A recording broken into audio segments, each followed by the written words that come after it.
Legend of the Great Sage. Chapter 721. Goldia, Bao mengambil keranjang di punggungnya dan menginjakkan kaki di jalan menuju pasar bunga wangi. Hutan dengan cepat surut, secara bertahap beradaptasi dengan kekuatan barunya. Langkah kakinya menjadi semakin cepat. Entah itu kegelapan yang pekat atau akar yang kusut, itu bukan lagi penghalang. Dengan langkah lembut di tanah, dia melompat beberapa puluh langkah. Dia mengigau kegirangan, hampir melupakan bahaya di belakangnya. Berjalanlah dalam garis lurus. Li Qingshan tiba-tiba berkata. Goldia, Bao terkejut. Dia kembali sadar, dia bukan lagi Goldia Bao di masa lalu. Jalan melewati hutan tidak lurus, dibatasi oleh medan dan lingkungan, berkelok-kelok dan berkelok-kelok. Jika suku pemakan tulang benar-benar mengejar mereka, mereka pasti akan mengirim orang ke pasar bunga wangi dan mencegat mereka di perjalanan. Ini akan jauh lebih cepat dibandingkan berjalan di sepanjang jalan setapak. Sebagai seorang pedagang yang telah tinggal di provinsi kabut hampir sepanjang hidupnya, dia sebenarnya membutuhkan seseorang untuk mengingatkannya, jadi mau tak mau dia merasa malu. Faktanya, dia belum beradaptasi dengan kekuatan barunya. Dia lupa bahwa ada banyak bahaya dan rintangan di hutan, dan itu bukan apa-apa baginya. Baik tuanku, pada titik balik, dia bergerak maju dalam garis lurus. Dengan melompat, dia terbang menuruni tebing. Dia memantul ke dinding batu untuk memperlambat kecepatan jatuhnya. Akhirnya, dia mendarat dengan ringan di atas pohon di dalam hutan. Cabang-cabangnya bengkok, dan dia menggunakan kekuatannya untuk melompat ke pohon lain dan terus maju. Kamu tidak akan tersesat, kan? Jangan khawatir, tuanku, saya tidak akan melakukannya. Hati-hati terhadap ular, Li Qingshan berkata dengan santai. Goldia, Bao terkejut, bingung. Dia melompati beberapa pohon lagi, dan sebatang pohon anggur yang lebat tiba-tiba terbang. Itu sebenarnya adalah ular piton dengan kulit yang sangat mirip dengan tanaman merambat. Ia membuka mulutnya yang berdarah dan menggigitnya. Pukulan ini secepat panah otomatis. Dulu, hal itu akan merenggut nyawanya, tapi sekarang berbeda dengan masa lalu. Dia mengulurkan tangan kirinya dan meraih titik vital ular piton itu. Serahkan padaku, jangan berhenti. Li Qingshan berkata lagi. Dia mengulurkan tangan kecilnya dan menepuk tubuh ular piton itu. Piton itu segera mulai bergerak-gerak. Goldia, Bao mengerti dan menjadi lebih bersemangat. Saat dia membawa ular piton itu, dia menyerbu di antara pepohonan. Setelah beberapa saat, seekor ular mati yang layu dilemparkan ke bawah pohon, dan nyala api berwarna merah darah muncul di tangan Li Qingshan. Tuan Yue, bisakah ular juga digunakan? Suku pemakan tulang berspesialisasi dalam memakan manusia. Goldia, Bao berkata dengan sedikit khawatir. Bagaimana orang-orang barbar itu bisa dibandingkan dengan metodeku? Li Qingshan memiliki pengalaman kelahiran kembali nirwana. Setelah benar-benar memahami hidup dan mati, kekuatan hidup yang dia keluarkan sangatlah murni. Kekuatan menakjubkan burung phoenix tidak bisa dibandingkan dengan suku dukun yang mewarisi seni dukun primitif. Dia dengan santai menghantamkan kekuatan hidup ke punggung Goldia, Bao. Terima kasih, tuanku. Goldia, Bao santai. Ia merasa peruntungannya benar-benar berubah menjadi lebih baik. Itu tidak sia-sia bahkan jika seluruh karavan dimusnahkan. Bukan karena dia tidak berperasaan, tapi wajar jika orang mati di hutan hujan yang terpencil ini. Dia telah menjadi pedagang selama puluhan tahun, dan telah mengalami hal seperti itu lebih dari 1 atau 2 kali. Dia sudah lama terbiasa dengan hal itu. Satu-satunya hal yang bisa dia lakukan adalah menjadi lebih kuat. Itu adalah hal yang paling penting. Tapi bukan berarti tidak ada efek samping apapun. Li Qingshan mengubah topik pembicaraan, yang membuat hati Goldia, Bao melonjak. Apa efek sampingnya? Jika kekuatan hidup Anda terlalu heterogen, itu sebenarnya bukan hal yang baik. Saya pikir Anda hanya akan mampu bertahan dari satu kesengsaraan surgawi seumur hidup Anda. Jangan pernah berpikir untuk naik lebih tinggi lagi. Petik 2. Kesengsaraan surgawi. Goldia, Bao hanya mendengar 2 kata ini dalam legenda. Eksistensi yang telah mengalami kesengsaraan surgawi sudah merupakan eksistensi yang dekat dengan dewa. Mereka bahkan bisa meremehkan suku pemakan tulang. Ini seperti mengatakan itu kepada orang miskin. Kamu hanya bisa menjadi jutawan seumur hidupmu. Jangan pernah berpikir untuk menjadi miliarder atau taipan. Itu pasti sesuatu yang ingin dia lakukan. Tolong, Tuan, Anda harus membiarkan saya menanggung efek samping ini. Saya bersedia melakukan apapun demi Tuan. Goldia, Bao berkata dari lubuk hatinya. Dia sudah mengerti betapa kuatnya orang ini. Melakukan apapun untuk keberadaan seperti itu jelas bukan suatu penghinaan, tapi suatu kehormatan. Itu akan tergantung pada penampilanmu. Jika kamu ingin melakukan apapun untukku, kamu tetap tidak punya hak. Jika kamu cantik, maka aku mungkin bisa menungganginya, tapi jika itu orang sepertimu, kamu lebih baik lupakan saja. Pak, kalau Anda suka keindahan, pasar bunga wangi punya sebanyak yang Anda mau. Saya jamin Anda akan puas. Goldia, Bao mencibir. Li Qingshan melirik selangkangannya dan berkata dengan putus asa, diam. Ayo pergi. Langit bersinar, dan matahari merah terbit dari timur. Sesosok melompat keluar dari lautan pepohonan, mencapai puncak pohon yang sangat tinggi hanya dalam beberapa langkah.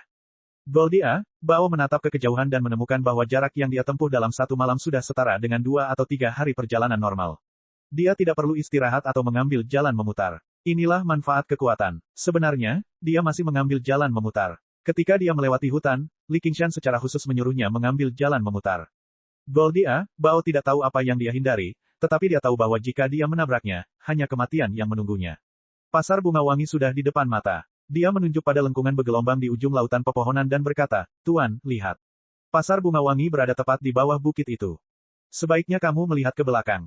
Li Qingshan menyandarkan kepalanya di lengannya dan berkata dengan malas. Setelah semalaman, rambut merahnya tampak lebih tebal, dan tidak lagi selembut saat dia baru lahir. Dia menutup matanya sedikit. Tidak ada yang lebih menyenangkan daripada menghirup udara pagi yang segar dan merasakan kekuatannya semakin kuat. Apa itu? Goldia, Bao menatap ke belakang dan menyipitkan matanya. Dia akhirnya melihatnya dengan jelas. Lautan pepohonan di kejauhan beriak secara tidak wajar, saat ini semakin mendekat ke arahnya. Seringai muncul di wajah standar Li Qingshan yang seperti boneka. Tebakan. Suku pemakan tulang. Goldia, Bao melompat dari puncak pohon dan bergegas menuju pasar bunga wangi. Dia melarikan diri lebih cepat daripada tikus yang melihat kucing. Dia belum pulih dari ketakutan tadi malam. Teror para dukun pemakan tulang telah terpatri dalam hatinya. Tuan, tolong keluarkan potensi saya. Kamu tidak takut kehilangan umurmu. Tidak takut. Goldia, Bao berkata dengan tegas. Dia bisa menebus umurnya yang hilang, tapi jika dia ditangkap oleh suku pemakan tulang, maka seluruh hidupnya akan sia-sia. Li Qingshan tersenyum lembut dan menepuk punggung Goldia, Bao. Kalau aku kabur ke pasar bunga wangi, bukankah mereka akan mengejarku? Klan bunga wangi memiliki dukun sendiri yang mengawasinya. Meskipun dukun bunga wangi tidak sekejam dukun pemakan tulang, putri pertama dari kepala keluarga adalah pengikut sekte teratai putih. Suku pemakan tulang tidak akan pernah berani untuk menyinggung perasaannya. Darah Goldia, Bao melonjak. Dia tiba-tiba mempercepat dan melarikan diri lebih cepat. Sekte teratai putih. Li Qingshan terkejut. Mengapa itu terdengar sangat familiar? Apakah sekte teratai putih yang diusir Gu Yanying dari Provinsi Hijau? Siapa nama guru pemuja mereka? Siapa yang tahu nama aslinya? Dia dikenal sebagai Ibu Teratai Putih, dan mereka mengatakan Bodhisattva Teratai Putih telah turun ke dunia fana untuk menyelamatkan manusia dari penderitaan dan menghidupkan mereka kembali. Ada juga wakil ketua sekte, Yang Mulia Teratai Hitam, yang bahkan lebih baik hati. Mereka semua seperti makhluk abadi. Awalnya, semua orang di sini memuja Dewa Ular, tetapi sekarang mereka semua telah berpindah agama ke sekte Teratai Putih. Benteng Goldie telah menguduskannya. Oh benar, tadi malam, Huang Liangfei berkata saya berada di bawah perlindungan Bodhisattva, jadi dia berbicara tentang Bodhisattva Teratai Putih. Petik 2. Li Qingshan tidak bisa menahan tawa. Namun, suaranya terlalu lembut, jadi tidak banyak kepahlawanan yang bisa dibicarakan. Goldia, Bao bertanya dengan bijaksana, Tuan, mengapa Anda tertawa? Aku tidak menyangka akan bertemu dengan seseorang yang kukenal di sini. Kata Li Qingshan. Seseorang yang kamu kenal, jangan bilang Anda sedang membicarakan Bodhisattva Teratai Putih dan Yang Mulia Teratai Hitam, Tuan. Hati Goldia, Bao bergetar. Meskipun dia tahu identitas, Tuan A, Yue, bukanlah hal yang biasa, terhubung dengan keberadaan yang begitu kuat tanpa diragukan lagi bahkan lebih mengejutkan. Setelah kita sampai di pasar bunga wangi, Tuan, yang perlu Anda lakukan hanyalah menyebut nama besar Sekte Teratai Putih, dan para dukun pemakan tulang itu pasti akan pingsan bahkan tanpa melakukan perlawanan. Saya belum selesai. Sayang sekali aku mengenal mereka, tapi mereka tidak mengenalku. Oh benar, jangan beritahu siapapun tentang ini. Li Qingshan menginstruksikan. Sebelum dia memulihkan kekuatannya, dia tidak ingin ada hubungannya dengan Sekte Teratai Putih. Ya. Goldia, Bao sangat kecewa, tapi mau tak mau dia merasa agak takut. Apakah Tuan A, Yue mengacu pada musuh? Bagaimana dia bisa cukup berani untuk mengatakan hal lain? Dia juga tahu bahwa Sekte Teratai Putih hanya ada dalam waktu singkat. Jika tidak, dengan kemampuan mereka untuk mencuci otak orang, Goldia, Bao mungkin akan mempertimbangkan untuk mengkhianati Tuan A, Yue, jika mereka masih ada selama beberapa dekade lagi. Bagaimanapun, peraturan pasar bunga wangi sangat ketat. Bahkan orang barbar yang paling ganas pun takut untuk bertarung di pasar bunga wangi. Dukun pemakan tulang ini semuanya berbeda dari orang biasa, jadi mereka mungkin bahkan tidak bisa memasuki kota. Selama kita tetap di kota, kita akan merasa nyaman. Li Qingshan tidak menjawab. Sebaliknya, dia tenggelam dalam pikirannya. Dia memiliki kesan yang sangat mendalam terhadap altar Lord Black Lotus. Dia adalah seorang pria dengan sikap luar biasa, mampu melepaskan diri dari pengepungan Zhou Tong dan para pemimpin sekolah lainnya. Setelah bertahun-tahun, kemungkinan besar dia telah memadatkan inti emas. Ibu Teratai Putih pada dasarnya telah pulih dari luka-lukanya juga. Dia adalah sosok kuat yang pernah bentrok dengan Gu Yanying berkali-kali di masa lalu. Di masa lalu, dia tidak memahami pentingnya hal ini dengan baik, tetapi baru sekarang dia sedikit memahami kekuatan apa yang diwakilinya. Wanita burung telah menyembunyikan kekuatannya dengan sangat baik. Bahkan sekarang, dia tidak dapat melihat keseluruhannya. Bahkan jika dia bertarung melawan Ibu Teratai Putih dengan cara yang menyenangkan, tidak akan ada gunanya permainan itu sama sekali jika lawannya terlalu lemah. Pertama kali dia mendengar tentang Sekte Teratai Putih adalah ketika Ibu Teratai Putih membantai kota-kota untuk menempah harta karun misterius. Dulu, dia dikejutkan dengan kata, kota yang dibantai, namun sekarang, dia dikejutkan dengan kata, harta karun misterius. Itu adalah harta karun yang misterius. Saat ini, dia hanya memiliki satu harta karun misterius, dan dia bahkan memanfaatkan Seeking. Seeking adalah seorang pangeran perkasa. Salah satu alasan utamanya datang ke Komando Ruyi adalah untuk mengubah arena naga menjadi lapangan Asura, sebuah harta karun misterius. Bukan suatu kebetulan bahwa dia menerobos masuk ke wilayah Sekte Teratai Putih kali ini. Dengan keduanya bekerja sama, tanpa penindasan dari pengawal Hawkwolf dan Sekte Ortodoks, terlalu mudah bagi mereka untuk mempengaruhi jarak beberapa ribu kilometer. Jika mempertimbangkan betapa jarangnya populasi di Provinsi Kabut, kisaran ini mungkin lebih besar lagi. Mereka ingin membangun kembali Sekte Teratai Putih, jadi mereka pasti tidak akan menjelajah terlalu jauh ke Provinsi Kabut. Organisasi-organisasi di sana sangat terjerat, jadi pasti akan sangat sulit untuk ikut campur. Kendali langsung Raja Pohon Beringin membentang sejauh puluhan ribu kilometer. Mengenai pelarian Li Qingshan, dia sebenarnya belum berkelana terlalu jauh ke Provinsi Kabut. Tempat ini hanya bisa dianggap sebagai pinggiran Provinsi Kabut. Pasar Bunga Wangi hanyalah tempat rumah seorang murid berada. Dia mungkin masih beberapa ribu kilometer jauhnya dari markas sebenarnya dari Sekte Teratai Putih. Chapter 722. Jangan khawatir, mereka akan segera melambat. Li Qingshan berkata tidak peduli. Dia tidak pernah memperlakukan dukun pemakan tulang ini sebagai lawan apapun. Jika mereka benar-benar mengejar ketinggalan, dia bisa langsung meninggalkan Goldia, Bao dan pergi kemanapun dia mau. Hanya sekelompok dukun yang ingin mengunci auranya. Namun, itu berarti dia akan kehilangan alat transportasi, dan itu akan menambah banyak masalah saat dia mencari lapangan Asura. Bagaimanapun, citranya sebagai seorang anak masih sangat merepotkan. Itu sebabnya dia bermain-main dengan mereka dengan santai. Setelah beberapa waktu berlalu dan dia memulihkan sebagian kekuatannya, dia akan menemukan mereka dan membuat mereka berdarah satu persatu. Benar saja, para dukun pemakan tulang berhenti. Mereka tidak tahu apa yang terjadi. Jantung Goldia, Bao berdetak kencang. Itu adalah tempat yang kita kelilingi.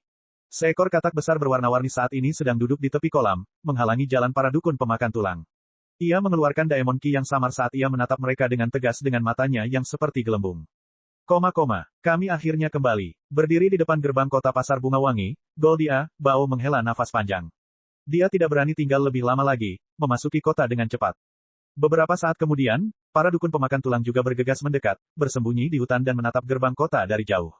Mereka semua sangat marah. Mereka telah membunuh monster katak itu setelah mengalami begitu banyak kesulitan, dan mereka bahkan kehilangan 2 anggota klan karenanya. Gas beracun menyerbu tubuh mereka, melelehkannya menjadi tumpukan bubur dalam sekejap mata. Mereka bahkan tidak bisa memakannya. Ketua, mereka sudah memasuki kota. Apa yang harus kita lakukan? Ekspresi kepala suku pemakan tulang berubah. Dia tergoda untuk segera menyerang, menangkap orang barbar dari benteng Goldie, mengulitinya hidup-hidup, dan menelan bayi itu hidup-hidup. Jika ini terjadi beberapa tahun yang lalu, dia pasti akan melakukan itu. Klan Bunga Wangi memiliki kekuatan, tetapi mereka tidak cukup berani untuk melakukan apapun terhadap mereka. Namun, dia tidak bisa melakukan itu sekarang. Para wanita terkutuk dari klan Bunga Wangi telah bersekutu dengan Sekte Teratai Putih. Kita tidak bisa menerobos masuk, kata pendeta dukun pemakan tulang. Dia tahu suku pemakan tulang bisa mengamuk di hutan hujan ini, tapi dibandingkan dengan Sekte Teratai Putih, mereka hanyalah serangga yang bisa dihancurkan kapan saja. Ketika Sekte Teratai Putih pertama kali mendirikan cabang, banyak suku dukun yang menolak untuk tunduk dihancurkan dalam satu malam. Suku pemakan tulang bisa tetap aman bukan karena mereka kuat. Justru sebaliknya, karena mereka terlalu lemah. Mereka bahkan tidak memiliki satu orang pun yang telah mengalami kesengsaraan surgawi. Sekte Teratai Putih sama sekali tidak menganggapnya serius. Jika mereka ingin berumur panjang, mereka harus memahami bahwa ada beberapa hal yang tidak dapat mereka provokasi. Kepala suku pemakan tulang tiba-tiba menoleh ke belakang dan berkata dengan tegas, Kepala suku pemakan tulang, don dari saya, tentu saja. Tentu saja tidak. Saat malam tiba, kita akan menyelinap ke kota, menangkap orang itu, dan pergi. Aku ragu wanita-wanita terkutuk itu akan berselisih dengan kita karena hal ini. Paling-paling, kita menyerah saja pada mereka terlebih dahulu. Selama kamu memakan bayi itu dan menjalani kesengsaraan surgawi, kamu akan menjadi penguasa altar dari pemujaan Teratai Putih, dan Pasar Bunga Wangi akan menjadi milik suku pemakan tulang kami. Tidak, kata, dari. The Sans de Bonek, dari. Baiklah, para dukun pemakan tulang bangkit. Namun, tanpa sepengetahuan mereka, Li Qingshan mendengar semuanya dari keranjang di punggungnya. Dia bergumam, mereka benar-benar tahu cara mengadili kematian. Ada apa, Tuan? Telinga Goldia, Bao bergerak-gerak dan dia bertanya dengan lembut. Li Qingshan mengulangi percakapan para dukun pemakan tulang, dan Goldia, Bao memucat karena ketakutan. Awalnya, dia mengira para dukun pemakan tulang akan mundur dalam menghadapi kesulitan selama mereka memasuki pasar bunga wangi, namun dia tidak pernah menyangka mereka akan bersedia mengambil risiko sebesar itu. Ini bukan karena Goldia, Bao tidak cukup pintar, tetapi semata-mata karena statusnya terlalu rendah dan wawasannya terbatas. Di dunia tempat dia tinggal di masa lalu, tidak ada suku barbar yang cukup berani untuk berperilaku kejam di pasar bunga wangi, atau hanya kematian yang menunggu mereka.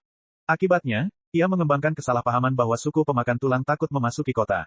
Dan, dia tidak pernah membayangkan betapa besar godaan Li Qingshan terhadap suku pemakan tulang.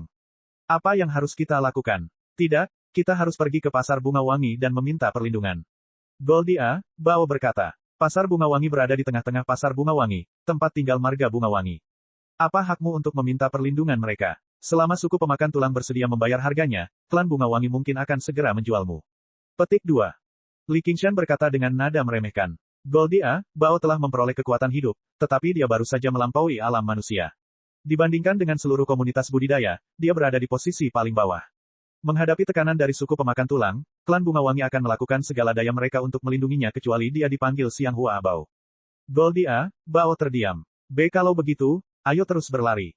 Saya jamin Anda tidak akan bisa melarikan diri lebih dari 10 km. Goldia, Bao memucat. Awalnya, dia mengira dia telah melarikan diri dengan nyawanya, tetapi dia tidak pernah mengira dia akan jatuh ke dalam perangkap kematian.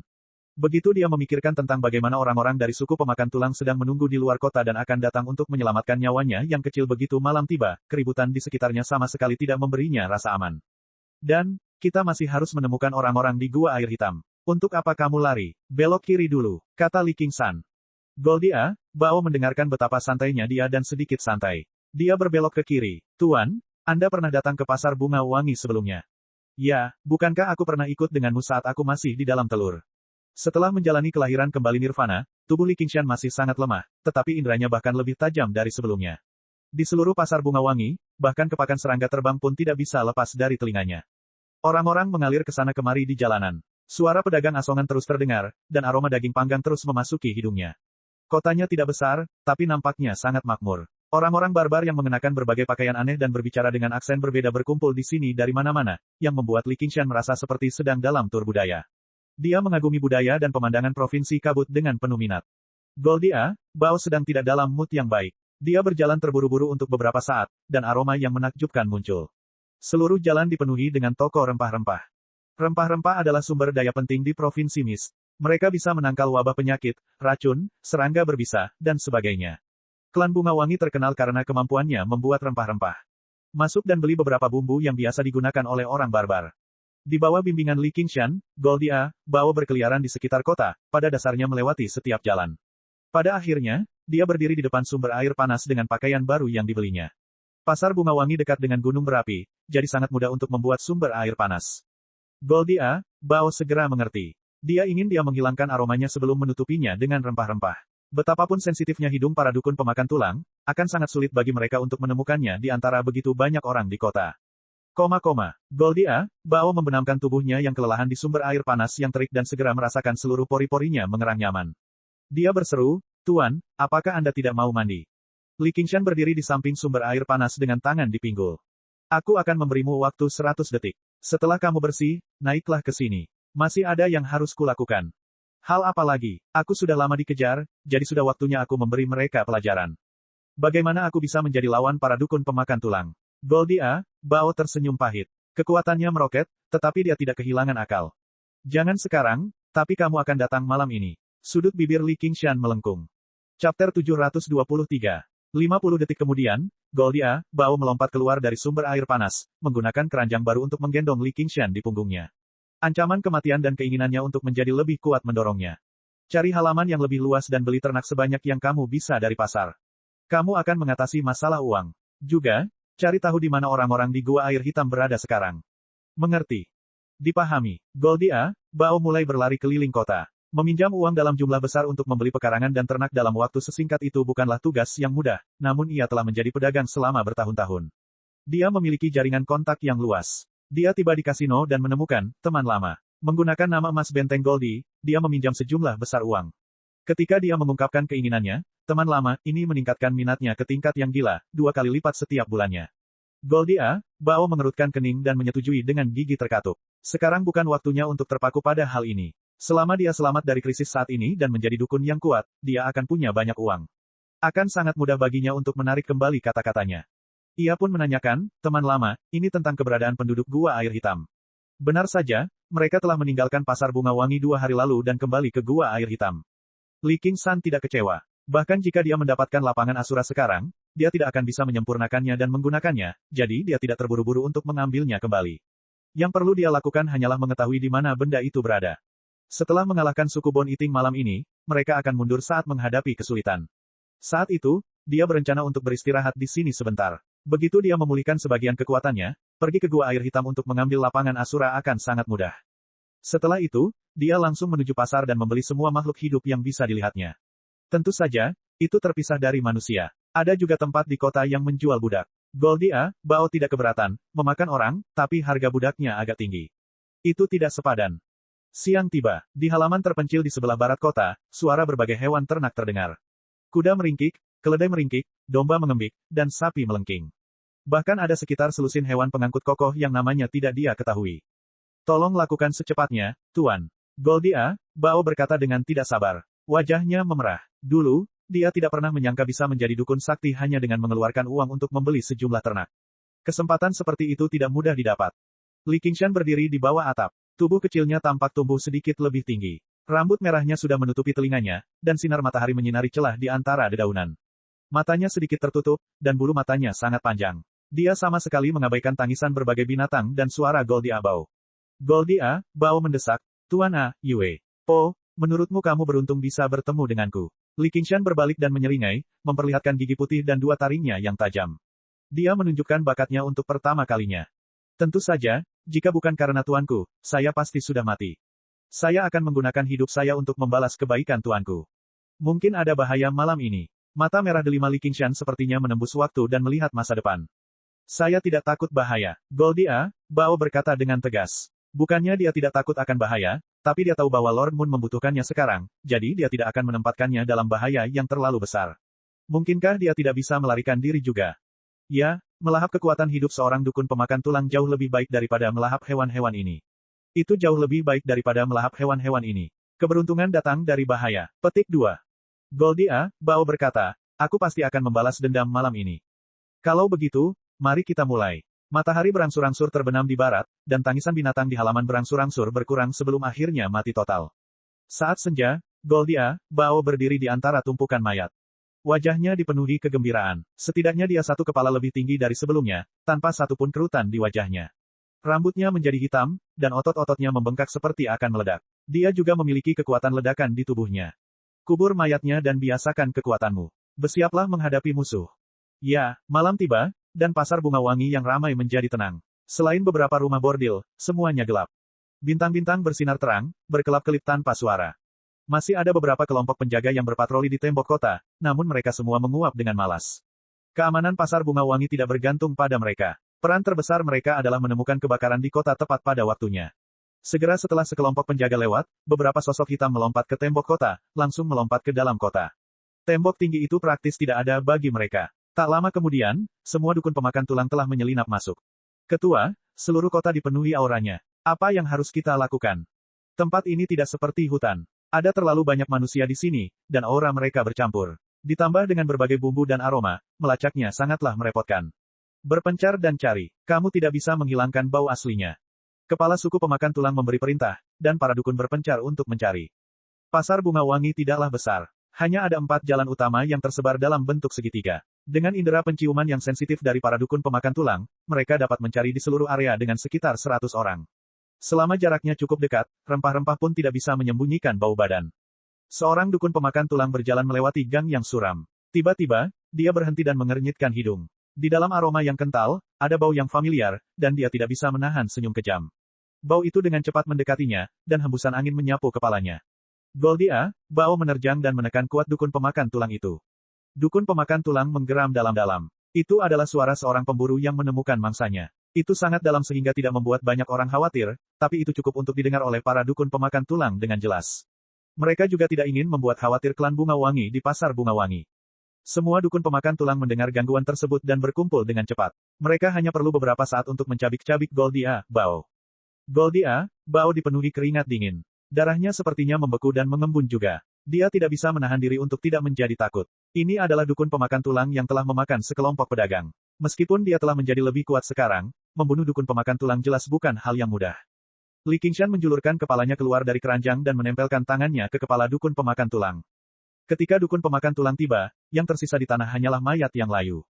Setelah memeriksanya, pendeta dukun pemakan tulang berkata, kekuatan hidupnya telah terkuras hingga kering. Itu adalah metode yang sangat aneh. Tidak heran jika orang barbar dari benteng Goldie semakin kuat dan kuat. Itu semua karena bayi itu. Saat ini, geraman lain terdengar di kejauhan. Bergegas untuk melihat, ada lagi mayat dukun pemakan tulang di tanah. Tak lama kemudian, 3 dukun pemakan tulang telah menjadi mayat yang layu. Saat kekuatan melonjak ke dalam tubuhnya, ketakutan Goldie Bao berubah menjadi kegembiraan. Di bawah perintah Li Qingshan, dia bergerak melalui jalanan dan gang. Darahnya mendidih dan terbakar. Dukun pemakan tulang yang dulu membuatnya ketakutan kini menjadi mangsanya. Yang harus dia lakukan hanyalah menunggu dukun pemakan tulang berikutnya muncul di hadapannya, dan dia akan menerjang. Pada awalnya, yang bisa dia lakukan hanyalah tetap berada di jalan buntu, menunggu Li Qingshan membunuh mereka, tapi sekarang, dia langsung menekan mereka. Jika bukan demi melahap kekuatan hidup mereka, dia bahkan bisa langsung membunuh beberapa dukun pemakan tulang yang lebih lemah. Indra Li Qingshan benar-benar mampu menguasai suku pemakan tulang, menangkap gerakan mereka dengan sangat jelas. Dia bahkan bisa membedakan siapa yang kuat dan siapa yang lemah. Menemukan titik lemah mereka dan menjatuhkannya satu persatu pada dasarnya sangatlah mudah. Pada awalnya, masih ada beberapa risiko, tetapi seiring dengan semakin kuatnya Goldie Bao, risikonya menjadi semakin kecil. Pendeta dukun pemakan tulang berkata, Ketua, kumpulkan semuanya. Kepala suku pemakan tulang sangat marah. Sudah berapa tahun sejak dia menderita seperti ini? Dia menggeram aneh dan mengumpulkan semua dukun pemakan tulang. Li Qingshan memerintahkan Goldie Bao untuk berhenti dan menjaga jarak dari mereka.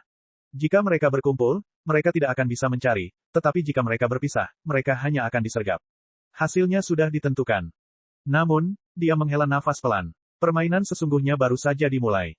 Pada saat ini, suara serak dan cekung dari pendeta dukun pemakan tulang terbawa angin malam. Orang barbar, kamu telah membunuh anggota klan kami. Apakah kamu tidak takut membalas dendam? Serahkan bayinya, dan kami akan mengampuni nyawamu. Jika tidak, kami akan membantai semua orang di benteng Goldie. Orang tua, saudara laki-laki, istri, anak-anak, dan anggota klanmu semuanya akan mati, dan mereka semua akan mati dalam kesakitan yang luar biasa. Petik 2. Suaranya tidak nyaring, tapi sangat jelas di kota yang sepi. Pendengaran Goldie Bao menjadi sangat tajam, jadi wajahnya segera berubah. Semua kegembiraannya lenyap. Meskipun benteng Goldie diawasi oleh pendeta dukun, hal itu pasti tidak dapat menghentikan suku pemakan tulang untuk melakukan mobilisasi dengan kekuatan penuh. Li Qingshan berpikir, benar saja, semua orang jahat di dunia pada dasarnya sama. Mereka tidak bisa berurusan dengan Anda, jadi mereka akan menggunakan orang-orang di sekitar Anda untuk mengancam Anda. Ketika Goldie Bao memulai jalur menentang suku pemakan tulang, ini adalah masalah yang pasti akan dia hadapi. Kamu tidak perlu takut padanya. Dia sangat lemah saat ini. Dia bukan lawanmu. Serahkan dia kepada kami, dan kamu tidak perlu khawatir tentang balas dendam apapun. Aku akan memberimu 10 detik untuk mempertimbangkannya. Jika Anda tidak merespons, kami akan berbalik dan pergi ke benteng Goldie sekarang. Suara pendeta dukun pemakan tulang naik dan turun, dipenuhi godaan dan tekanan yang aneh. Tuan Ayue, apa yang harus kita lakukan? Goldie Bao berkata dengan susah payah, tetapi dia juga mengerti bahwa jika dia benar-benar memiliki kemampuan untuk membunuh kelompok dukun pemakan tulang ini, dia tidak perlu melancarkan serangan diam-diam sama sekali. Li Qingshan berkata dengan tenang, tidak ada yang bisa kami lakukan saat ini. Kami masih belum memiliki kekuatan untuk menghadapi mereka secara terbuka saat ini, tapi sebaiknya Anda memikirkannya baik-baik. Anda telah membunuh rakyat mereka, jadi apakah mereka akan benar-benar mengampuni Anda dan anggota klanmu? Jika bukan karena kamu, kenapa aku? Jika bukan karena aku, kamu pasti sudah mati. Bukan berarti aku juga yang ingin membunuh anggota klanmu.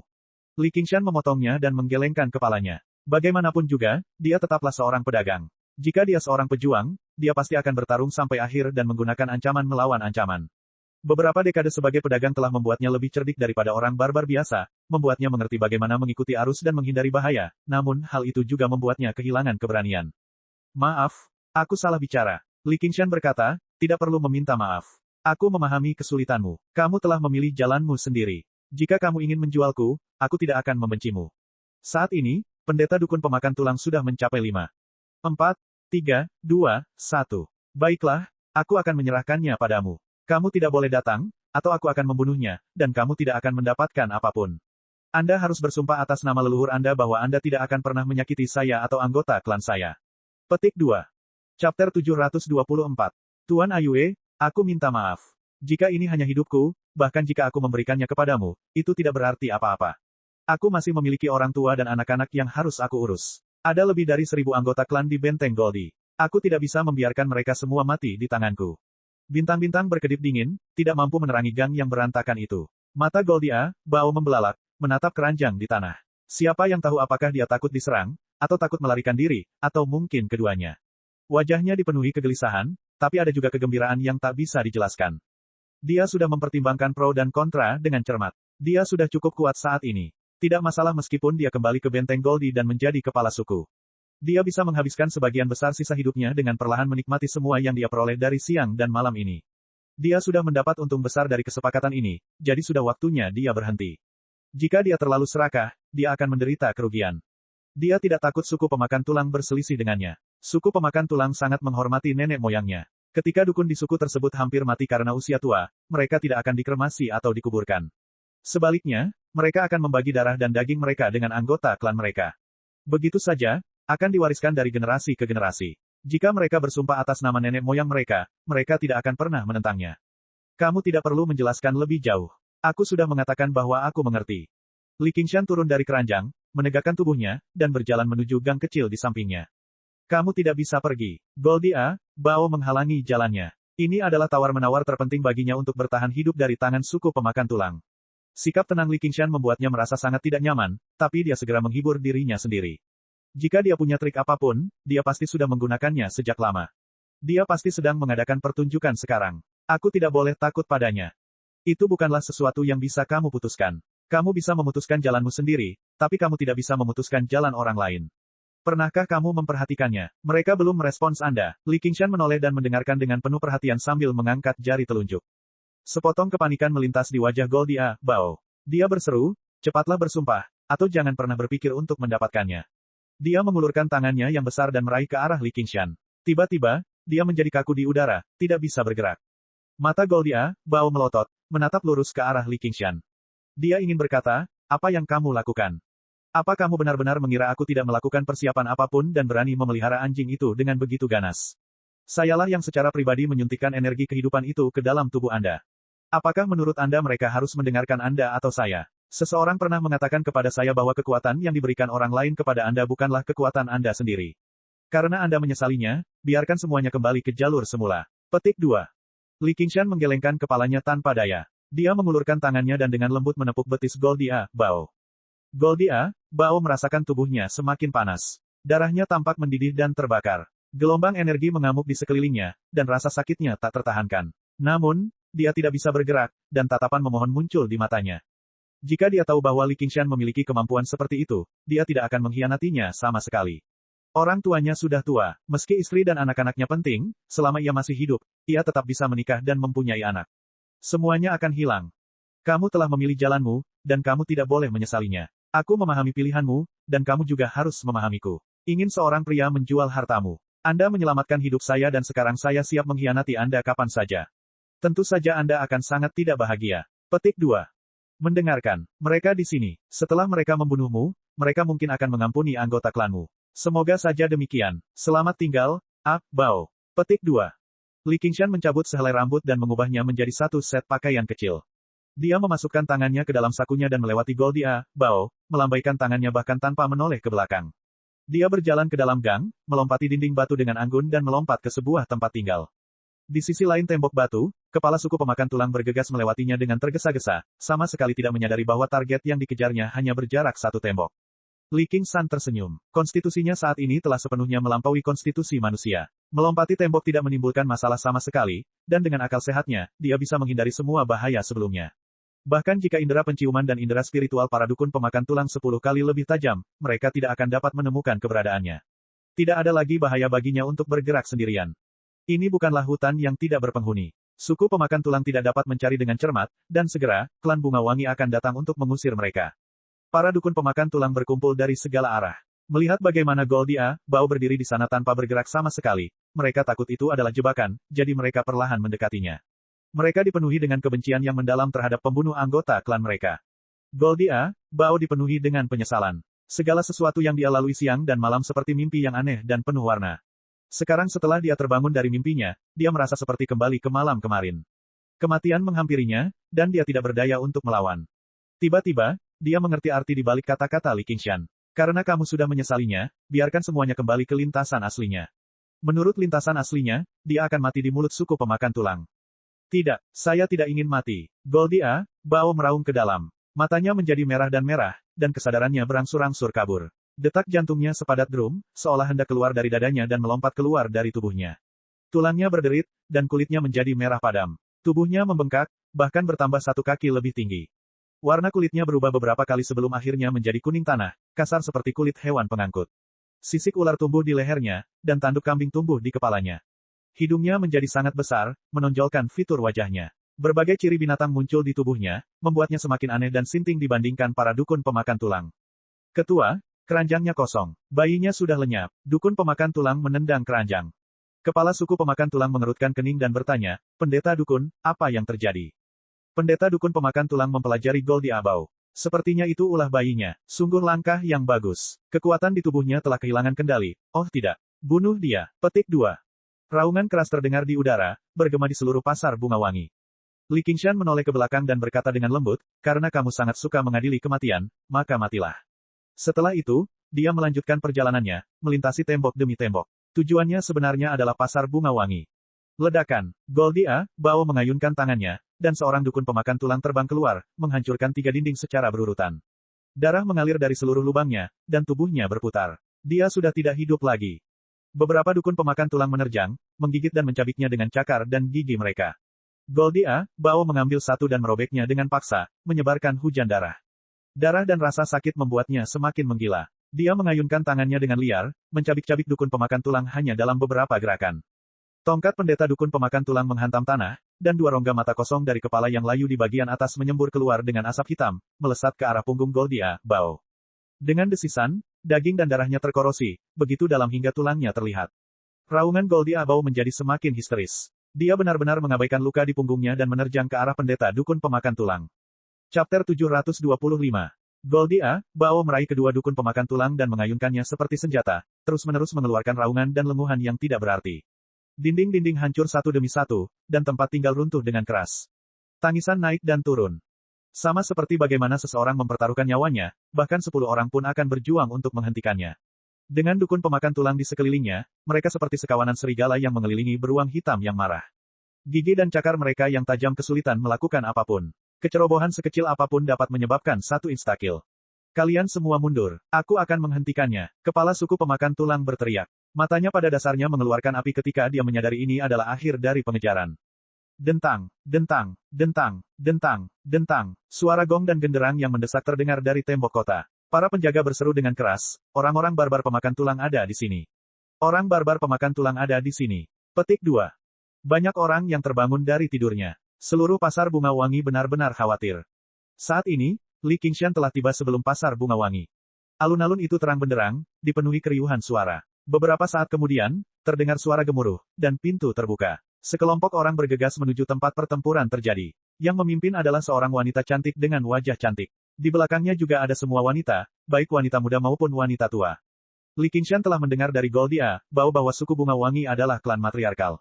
Orang-orang yang bertanggung jawab semuanya perempuan. Aspek ini sangat mirip dengan penjelajah malam, dan alasannya pada dasarnya sama. Metode budidaya yang diturunkan dalam suku lebih cocok untuk dipraktikkan oleh wanita. Di dunia ini, yang kuat jelas yang mengambil keputusan akhir. Wanita cantik yang memimpin merasakan sesuatu. Dia mengalihkan pandangannya, mengarahkannya ke gang yang suram, tapi dia tidak melihat apapun. Dia tidak bisa terlalu memikirkannya. Dia menjadi khawatir di dalam. Suku pemakan tulang sebenarnya telah menyelinap ke kota pada malam hari. Apakah mereka akan menyatakan perang? Li Qingshan telah melompati tembok tinggi dan memasuki pasar bunga wangi. Langkah kakinya ringan dan sunyi, dan dia melewati taman dengan cepat. Orang-orang di pasar semuanya telah dimobilisasi. Para penjaga menjadi sangat lemah. Dia langsung masuk dan tiba di halaman tengah. Ada sumber air panas yang mengepul, dan ada air mancur gunung palsu besar di tengahnya. Aroma eksotis melayang di udara. Mereka yang biasanya bisa mandi di sini pastilah orang-orang dengan status sangat tinggi di klan bunga wangi. Mungkin itu wanita yang kulihat tadi. Namun, dia tidak datang ke sini untuk mencuri seorang wanita. Bahkan jika dia benar-benar menginginkannya, saat ini, dia bersedia, tetapi tidak mampu. Dia sedang memilih tempat persembunyian yang cocok. Jika suku pemakan tulang benar-benar mencapai kesepakatan dengan suku bunga wangi dan melakukan pencarian besar-besaran di kota, mereka pasti tidak akan bisa menemukan tempat ini. Menurut persepsinya, ada ruang berlubang di bebatuan tersebut. Dia melompat ke sumber air panas. Dia berenang ke dasar bebatuan dan menemukan sebuah gua kecil. Pintu masuk gua hanya seukuran bola karet. Orang biasa tidak akan bisa masuk, tapi dia hanya bayi sepanjang 1 kaki sekarang, jadi dia dengan mudah memasuki gua. Zhang Xuan menghela nafas lega. Setelah mandi di pemandian air panas bersama Goldia, Bao, dia menemukan pemandian air panas itu sangat menyenangkan. Sungai bawah tanah mendidih dengan nyala api bumi, menunjukkan 2 kekuatan dunia. Itu bermanfaat untuk memahami perpaduan api dan air. Tentu saja yang terpenting adalah kenyamanan. Tubuhnya terendam di sumber air panas, dan uapnya mengepul sehingga membuatnya mengantuk. Dia menguap dan berbaring dengan tangan sebagai bantal. Dia yakin tidak ada yang bisa menemukannya di sini. Dia hanya perlu tidur nyenyak dan menunggu dia dewasa. Dia dengan lembut menutup matanya. Keesokan paginya, di tengah kabut yang melayang, pasar bunga wangi berangsur-angsur menjadi riuh. Setiap orang yang bertemu sedang mendiskusikan apa yang terjadi tadi malam. Apa yang terjadi tadi malam? Kamu tidur terlalu nyenyak. Orang-orang barbar pemakan tulang telah memasuki kota. Orang barbar pemakan tulang pemakan manusia. Siapa lagi yang bisa melakukannya? Pertarungan antara klan bunga wangi dan kaum barbar pemakan tulang benar-benar menggemparkan. Mereka hanya berhasil mengusir kaum barbar pemakan tulang setelah mengalami begitu banyak kesulitan. Pergilah ke timur kota dan lihatlah. Beberapa lusin rumah semuanya telah dihancurkan. Kenapa aku mendengar ada monster di sana? Di pasar bunga wangi. Apakah kamu yakin monster tadi malam adalah Goldie Abau dari Benteng Goldie? Pedagang keliling. Petik 2. Chrysanthemum fragilis mendengarkan laporan putrinya dengan cemberut. Sejak dia menjadi ibu pemimpin klan bunga wangi, sudah bertahun-tahun sejak gangguan besar terjadi di kota. Tadi malam, dia hampir mengira para dukun pemakan tulang sudah gila dan melancarkan serangan diam-diam ke arah mereka, tapi pada akhirnya, mereka akhirnya melawan monster karena suatu alasan. Itu adalah alarm palsu. Namun, hasil penyelidikan membuatnya tidak percaya. Monster yang menakutkan itu sebenarnya adalah seorang pedagang keliling bernama Goldia Bao, seorang manusia biasa. Dia secara pribadi menyaksikan teror monster itu. Sebelum meninggal, dia bahkan telah membunuh beberapa dukun pemakan tulang. Setidaknya, 20 dukun pemakan tulang telah mati di tangannya, jadi bagaimana dia bisa menjadi manusia biasa? Ya, ibu. Seseorang melihatnya memasuki kota, dan dia bahkan meminjam sejumlah besar uang untuk membeli halaman dan banyak ternak. Halamannya penuh dengan bangkai hewan ternak, semuanya seperti habis ditiriskan hingga kering. Mereka persis sama dengan mayat para dukun pemakan tulang. Petik 2. Ketika Xiang Huazi memikirkan halaman yang dipenuhi mayat, dia masih merasa tidak nyaman. Itu bahkan lebih menjijikkan daripada membusuk, berbau, dan berlumuran darah. Apakah ini sesuatu yang bisa dilakukan manusia? Chrysan fragilis mengerutkan kening. Setidaknya, ketika dia datang untuk berdagang beberapa hari yang lalu, dia tampak tidak berbeda dengan manusia biasa. Dukun tidak melakukan pekerjaan rendahan seperti itu. Mungkin dia mempelajari seni dukun yang kuat, tapi dia menyembunyikan kekuatannya sepanjang waktu. Petik 2. Mengapa suku pemakan tulang bersikeras untuk membunuhnya?